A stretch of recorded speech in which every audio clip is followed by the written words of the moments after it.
Breaking news, online জুয়া খেলে সর্বনাশ, বাড়ি জমি বিক্রি শেষে একই কাণ্ড ঘটালেন যুবক। বিস্তারিত থাকছে আজকের এই সংবাদ প্রতিবেদনে। ভিডিওটি সম্পূর্ণ দেখলে বুঝতে পারবেন অনলাইন জুয়া আসলে কতটা ভয়ঙ্কর। চলুন শুরু করা যাক। কখনো কি ভেবে দেখেছেন একটি ছোট ভুল সিদ্ধান্ত কিভাবে একজন মানুষের পুরো জীবন ধ্বংস করে দিতে পারে? আজ আমরা এমনই এক বাস্তব ঘটনা নিয়ে কথা বলবো, যা শুধু একটি গল্প নয়, বরং আমাদের সবার জন্য একটি সতর্কবার্তা।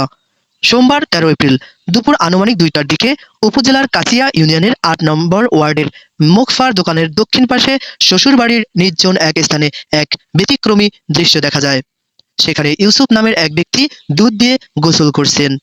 প্রথমে বিষয়টি নিয়ে অনেকের কাছেই অদ্ভুত মনে হলেও এর পেছনের গল্পটি অত্যন্ত বেদনাদায়ক এবং শিক্ষণীয়। ইউসুফ একজন সাধারণ মানুষ, কিন্তু তার জীবন ছিল স্বপ্নে ভরা।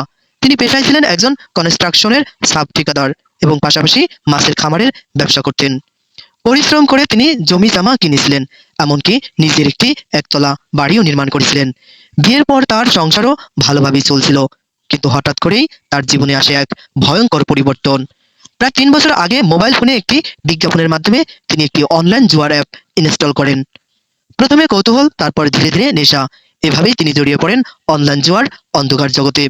দিনের পর দিন, রাতের পর রাত তিনি হারাতে থাকেন নিজের সহায় সম্বল, হারাতে থাকেন নিজের উপর নিজের নিয়ন্ত্রণ। একসময় এই নেশা তাকে এমন জায়গায় নিয়ে যায় যেখান থেকে ফিরে আসা খুব কঠিন। তিনি একে একে হারাতে থাকেন তার উপার্জিত সকল প্রকার সম্পদ। নিজের কষ্টে করা একতলা বাড়িটি বিক্রি করে দেন, সেই টাকাও জুয়ার টেবিলে হারিয়ে যায়। এতেই শেষ নয়, কৌশলে তার মায়ের নামে থাকা আরও ৮% জমিও বিক্রি করেন। সেটিও শেষ হয়ে যায় অনলাইন জুয়ার নেশায়। সব মিলিয়ে প্রায় ৩০ লাখ টাকা হারান ইউসুফ। এমনকি ৫ লাখ টাকা ধার নিয়েও তা জুয়ায় হারান। ভাবুন, একটি নেশা কিভাবে একজন মানুষকে নিঃস্ব করে দিতে পারে। অবশেষে যখন কিছুই অবশিষ্ট থাকলো না, তখন ইউসুফ বুঝতে পারলেন তিনি কত বড় ভুল করেছেন। তার জীবনে থেকে হারিয়ে গেছে অর্থ, সম্পদ, শান্তি, সম্মান, সবকিছুই।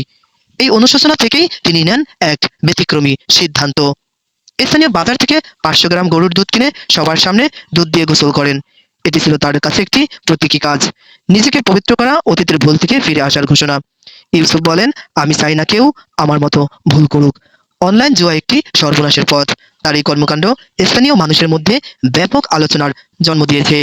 এ বিষয়ে স্থানীয় থানা পুলিশের ভারপ্রাপ্ত কর্মকর্তা মোহাম্মদ মনিরুজ্জামানও বলেন, অনলাইন জুয়া একটি অপরাধ এবং এটি সমাজের জন্য মারাত্মক ক্ষতিকর।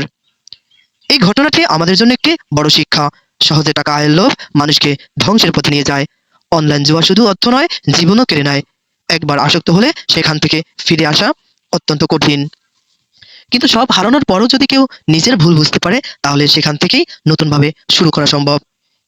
ইউসুফের গল্পটি শুধুই একজন মানুষের নয়, এটি আমাদের সমাজের অসংখ্য মানুষের বাস্তব চিত্র। তাই আসুন আমরা সবাই সচেতন হই, নিজে বাঁচি, অন্যকেও এই ভয়ঙ্কর নেশা থেকে দূরে থাকতে সাহায্য করি। প্রিয় দর্শক শ্রোতা, এতক্ষণ আমি আপনাদের সঙ্গে ছিলাম এআই আমিনুল ইসলাম। ভালো থাকবেন, সুস্থ থাকবেন। দেখা হবে আপনাদের সাথে অন্য একটি সংবাদ প্রতিবেদন নিয়ে।